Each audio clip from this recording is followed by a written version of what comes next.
বিসমিল্লাহির রহমানির রহিম। আজকে আমরা ইংলিশ স্পেলিং নিয়ে আলোচনা করব। আরও নতুন 5টি স্পেলিং নিয়ে আলোচনা করব। যেমন 1 নম্বর হচ্ছে যে রেনার কোনো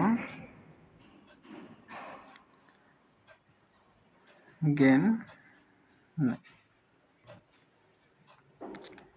রেনা ইজ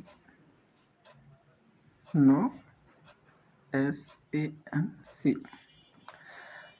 এই নোটা আমরা এমনি অতিরিক্ত লিখছি। তো এই শব্দগুলো যদি আমরা একসাথে করি, রেনা ইজ সেন্স, তো এর অর্থ হচ্ছে নবজাগরণ।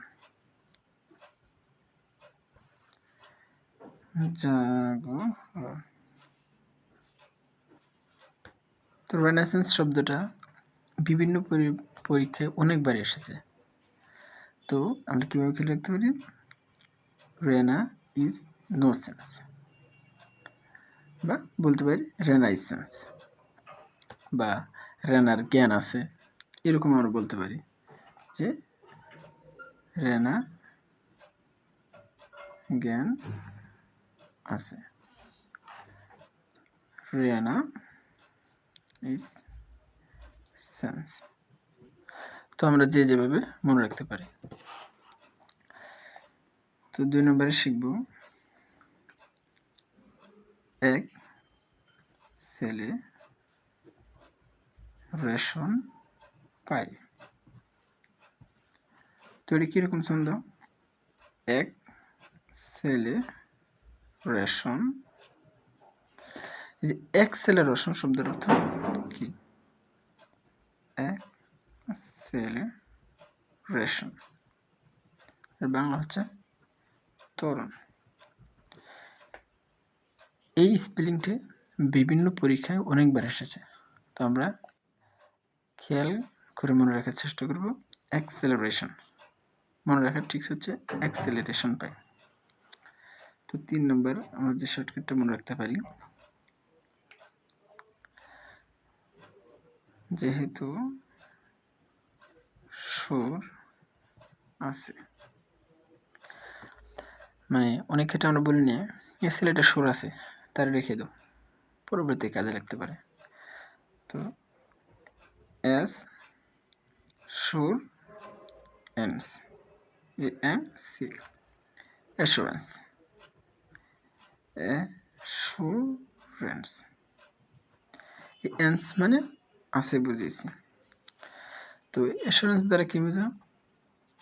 অনেক ক্ষেত্রে অ্যাসুরেন্স দ্বারা নিশ্চয়তা বোঝা, এর বাংলা অর্থ হচ্ছে নিশ্চয়তা। তো আমরা এটা যদি এই ছন্দটা খেয়াল রাখতে পারি, যেহেতু সুর আছে, তাহলে আমাদের এখানে এস কয়টা, একটা না দুইটা, তা আমাদের কোনো সময় এলোমেলো বাজবে না। অ্যাসুরেন্স।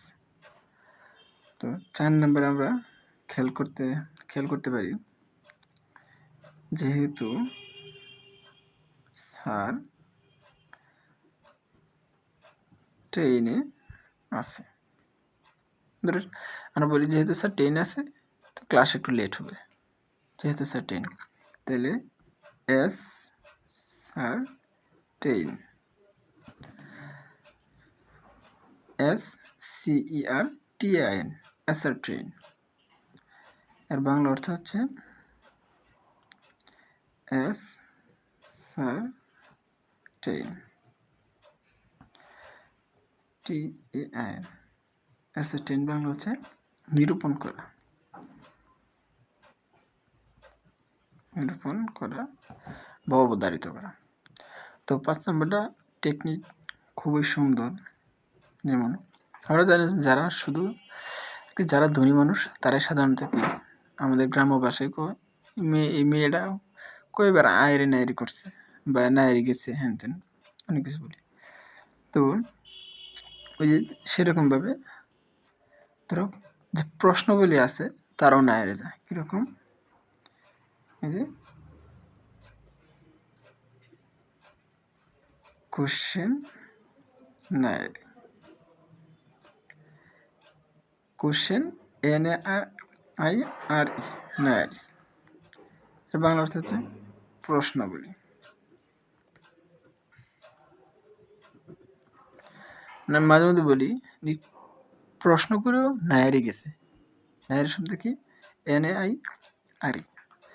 তেমন ধরো ধনী মানুষের নায়ারি যা মিলিও, এই যে নাই,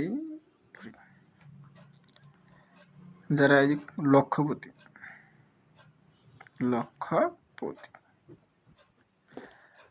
তাহলে মিলিয়নাইট শব্দটা কি?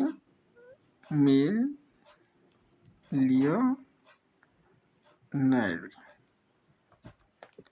তাহলে কি প্রশ্নেরও নায়ারি যা, ধনী মানুষেরও নায়ারি যা, মিলিয়নাইট। তো আমরা যে শর্টকাটে দিলাম, মানে 6টি স্পেলিংয়ের শর্টকাট আমরা দেওয়ার চেষ্টা করছি। তো যাই হোক, আমরা যদি এভাবে শর্টকাটগুলো মনে রাখতে পারি এবং নিজেরা কিছু আবিষ্কার করতে পারি, ইনশাল্লাহ পরীক্ষার মধ্যে যদি এর ভিতরে আসে তো আমরা ইনশাল্লাহ পাবো, ভালো করে চেষ্টা করব। তো আমার এখন ক্লাস শেষ করছি। আসসালামু আলাইকুম।